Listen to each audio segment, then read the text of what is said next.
Hello, I'm Sheila Madam from Sharatakri High School, Sharatakri Standard 10, subject English. Let's learn another part of this lesson. Let's march. Take out page number 108, third paragraph. We have made progress in the last couple of decades. We have reduced the number of out-of-school children by half. आता इथे सत्यार्थी म्हणतात, कैलास सत्यार्थी म्हणतात त्यांच्या भाषणामध्ये we have made progress in the last couple of decades. आम्ही 20 वर्षामध्ये, couple of decades म्हणजे decade म्हणजे दशक आणि कपल ऑफ डिकेड्स म्हणजे 2 दशक म्हणजेच 20 वर्ष. मागच्या 20 वर्षामध्ये प्रगती केलेली आहे. We have reduced the number of out of school children by half. जवळजवळ निम्म्यापेक्षा जास्त मुलं शिक्षण प्रवाहात आणलेली आहेत, शाळेत आणलेली आहेत. We have reduced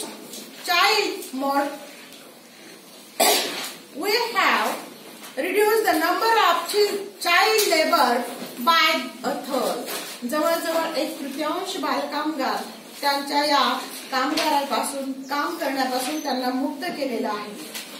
we have reduced child mortality and malnutrition.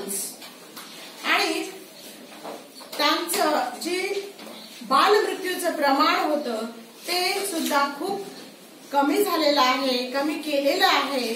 आणि त्यांच्यामध्ये जे कुपोषणाचं प्रमाण होतं ते सुद्धा कमी झालेलं आहे.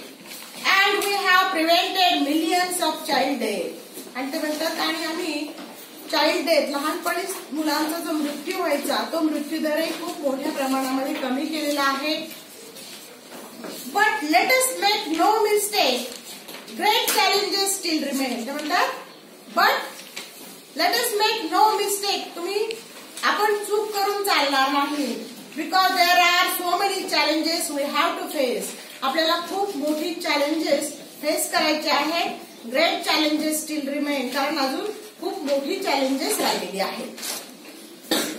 मग कोणती आहेत ती challenges? Friends, the biggest challenge और बिगेस्ट क्रायसिस मध्ये होतात की फ्रेंड्स सगळ्यात बिगेस्ट चॅलेंज, सगळ्यात मोठं चॅलेंज किंवा बिगेस्ट क्रायसिस, सगळ्यात मोठं संकट. Knocking on the door of human kind.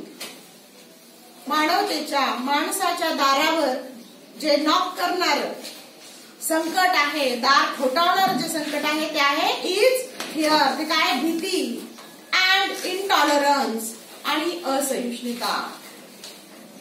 सगळ्यात मोठं संकट आपल्या समोर येऊ घातलेलं आहे ती म्हणजे भीती आणि असहिष्णुता.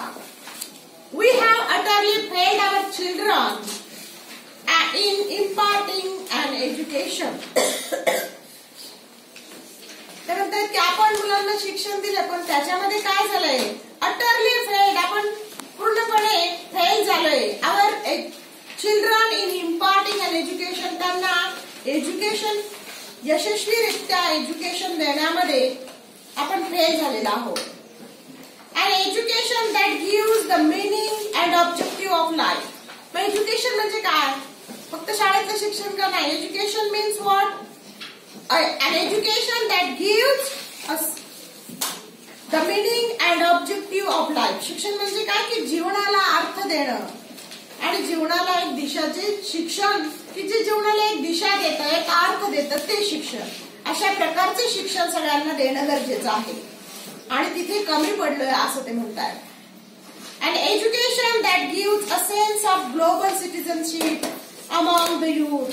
आणि असं शिक्षण की जे नवीन पिढीला, युथला, तरुणांना जागतिक ग्लोबल सिटीजनशिप, जागतिक नागरिकत्वाबद्दलची भावना निर्माण करेल.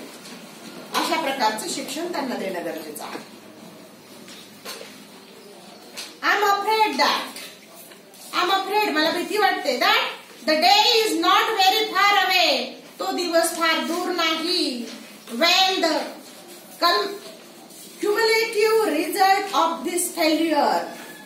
Cumulative म्हणजे एकत्रित, संकलित, एकत्रित असा हा जो रिझल्ट आहे ऑफ दिस फेल्युअर, हा आपल्या अपयशाचा, फेल्युअर म्हणजे अपयश, अपयशाचा जो रिझल्ट आहे, विल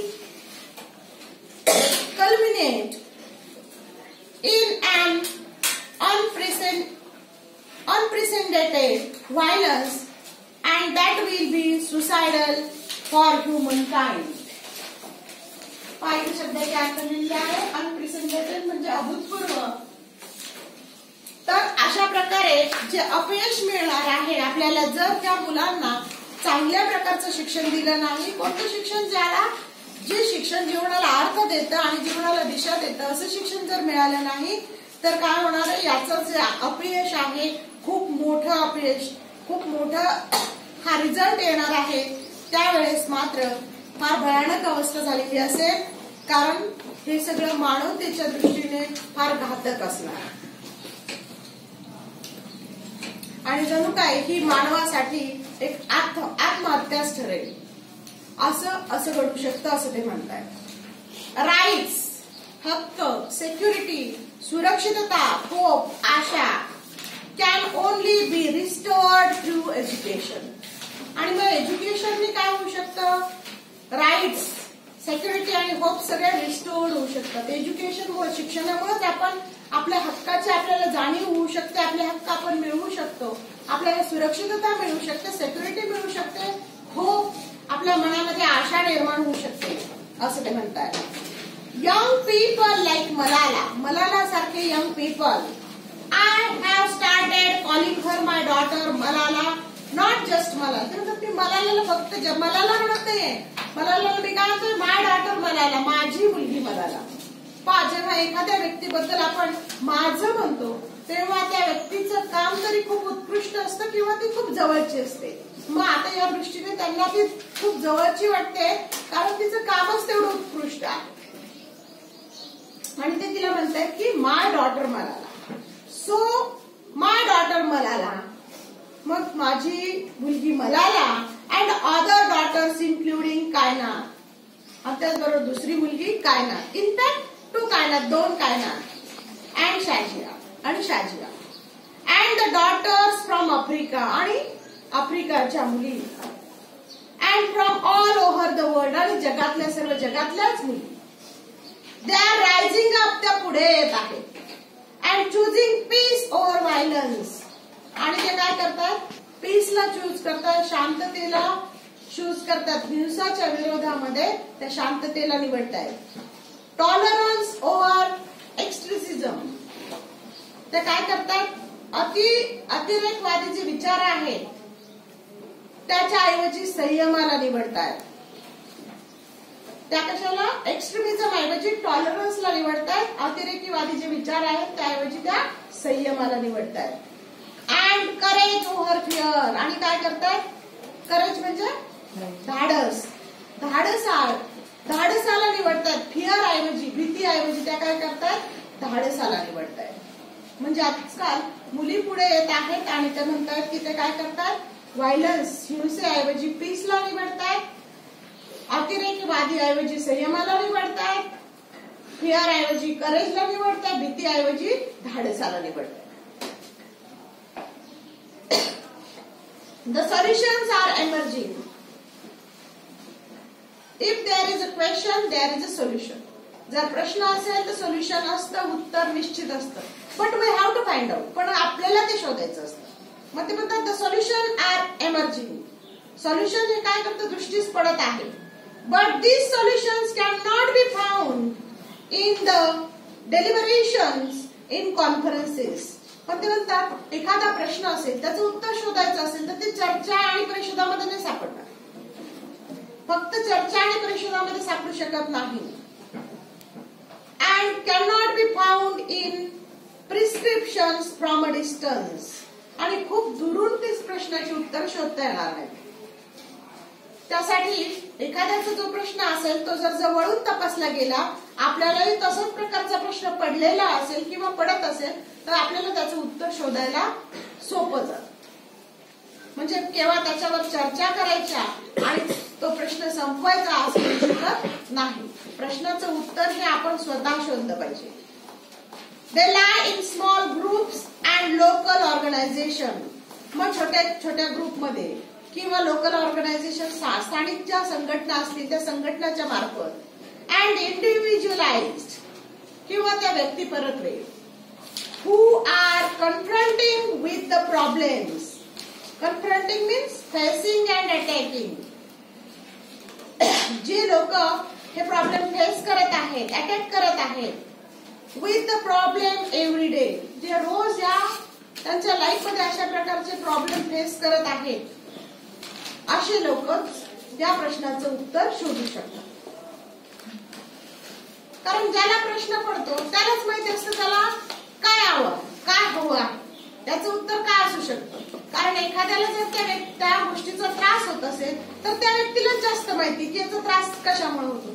कारण दुसऱ्याला त्याचं दुःख कदाचित समजणार नाही किंवा ते जाणवणार नाही की अरे हे दुःख आहे. कारण समोरचं दुरून डोंगर साजरे असतात, समोरच्याला खरोखर त्रास होतोय हे त्या व्यक्तीलाच माहिती असतं, दुसऱ्याला सांगता येत नाही. म्हणून दुसऱ्याला त्याचा प्रश्न लवकर सोडवता येत नाही. मग आपला प्रश्न जो आहे तो आपल्याला किंवा आपल्या जवळपासच्या ग्रुपला किंवा तिथल्या स्थानिक संघटना ज्या असतील यांना तो पटकन सोडवता येऊ शकतो. दुरून एखाद्याने सल्ला दिला आणि त्या पद्धतीने करणं ते शक्य होत नाही. कारण तो कोणत्या कंडिशन मध्ये आहे त्याच्यानुसार तो सल्ला देणार असतो.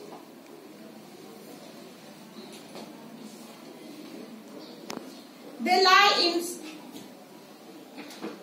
small groups and local organization. म्हणजे म्हणतात की छोट्या छोट्या ग्रुप मध्ये, लोकल ऑर्गनायझेशन मध्ये अशा प्रकारचे प्रश्न किंवा ती व्यक्ती स्वतः हे प्रश्न सोडवू शकते.